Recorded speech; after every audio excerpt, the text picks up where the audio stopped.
আমার চ্যানেলে তোমাদের সকলকে স্বাগত। আজ আমরা ক্লাস 5-এর রায় মার্টিন প্রশ্নবিচিত্রা থেকে পরিবেশের দ্বিতীয় পর্যায়ক্রমিক মূল্যায়নের শেষ তথা 14 নম্বর স্কুল সলভ করব।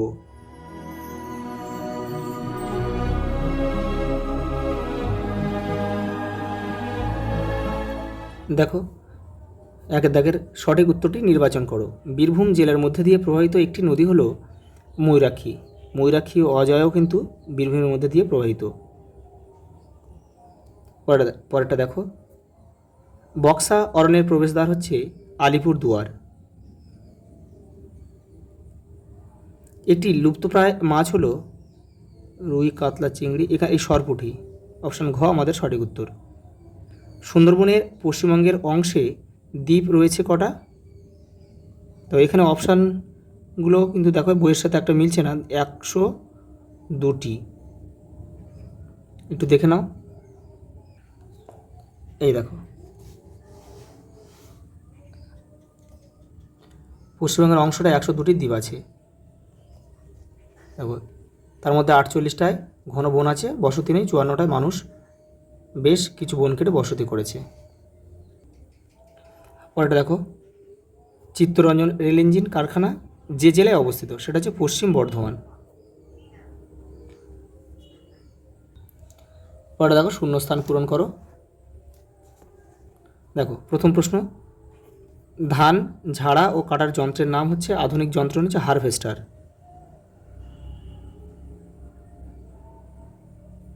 হারভেস্টার। পশ্চিমবঙ্গের সর্বোচ্চ পর্বতশৃঙ্গ হচ্ছে সান্দাকফু। সান্দাকফু, উচ্চতা 3630 মিটার। এটা কিন্তু তোমরা মুখস্থ করে রাখবে। জওহরলাল নেহরুর জন্মদিনটি শিশু দিবস হিসেবে পালন করা হয় 14ই নভেম্বর। 14ই নভেম্বর, এটাও তোমরা মুখস্থ করে রাখবে। এটা হবে বাঘা যতীন, হবে যতীন্দ্রনাথ মুখোপাধ্যায়।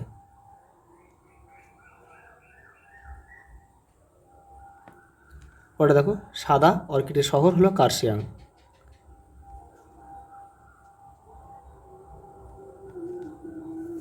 পরেরটা দেখো,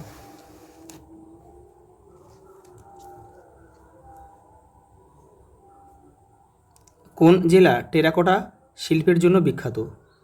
বাঁকুড়া।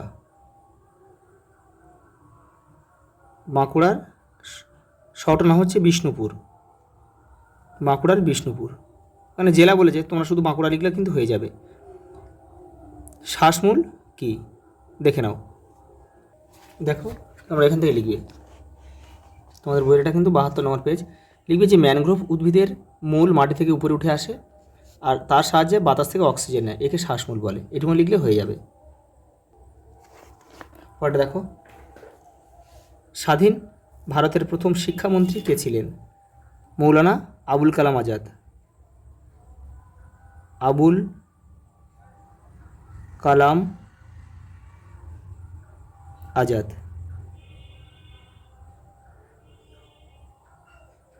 ডিভিসির পুরো নাম কি?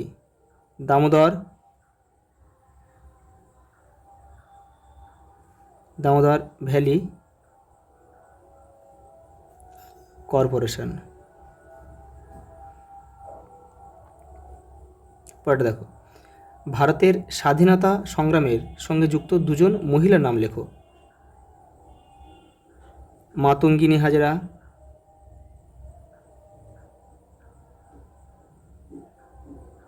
প্রীতিলতা,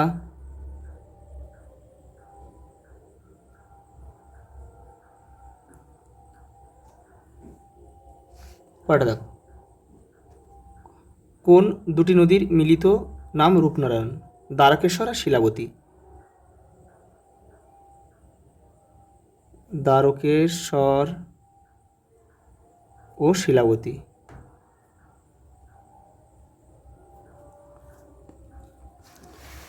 পরেরটা দেখো, আমার সোনার বাংলা আমি তোমায় ভালোবাসি গানটি কত সাল খ্রিস্টাব্দে লেখা হয়েছিল? সালে। দেখো ফাঁদি কি, তোমাদের বইয়ের 117 নম্বর পেজে রয়েছে, দেখো উত্তরটা। এই দেখো, ফাঁদি মানে জালের সুতো দিয়ে তৈরি একটা খোপ। পরের প্রশ্ন দেখো, গান্ধীবুড়ি নামে কে পরিচিত? মাতঙ্গিনী হাজরা।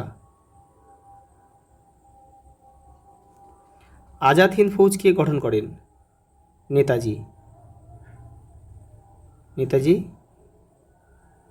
সুভাষচন্দ্র বসু। তোমরা বাকিটা লিখে নেবে একটু। কুলিক পাখিরালয় কোথায় অবস্থিত? রায়গঞ্জ।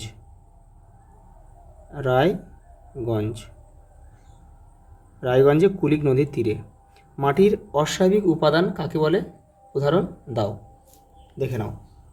দেখো, মাটির অস্বাভাবিক উপাদান কাকে বলে? যেসব উপাদান মাটিকে ক্ষতি করে তাকে মাটির অস্বাভাবিক উপাদান বলে। যেমন দেখো, পলিথিনের কুচি, অ্যালুমিনিয়ামের কুচি, পেনের রিফিলের টুকরো, পেন্সিলের শীষ। দেখো একটা ছক দিয়েছে, দেখো বেথুয়াঢড়ি কোথায় অবস্থিত? এটা হচ্ছে তোমার নদিয়া জেলায় অবস্থিত। তাহলে এখানে আমরা লিখবো 4.1। তোমার কিন্তু কেউ তীর চিহ্ন দিয়ে মেলাবে না। মেঘনাথ সাহা একজন বিজ্ঞানী, তাহলে আমরা লিখবো 4.2। দেখো, শ্রী চৈতন্যদেবের জন্মস্থান কোথায়? দেখো নবদ্বীপ, এই যে 4.3। দেখো বিশ্বভারতী বিশ্ববিদ্যালয় বোলপুরে, 4.4। আর মাটির পুতুল কৃষ্ণনগর, নদিয়ার কৃষ্ণনগর।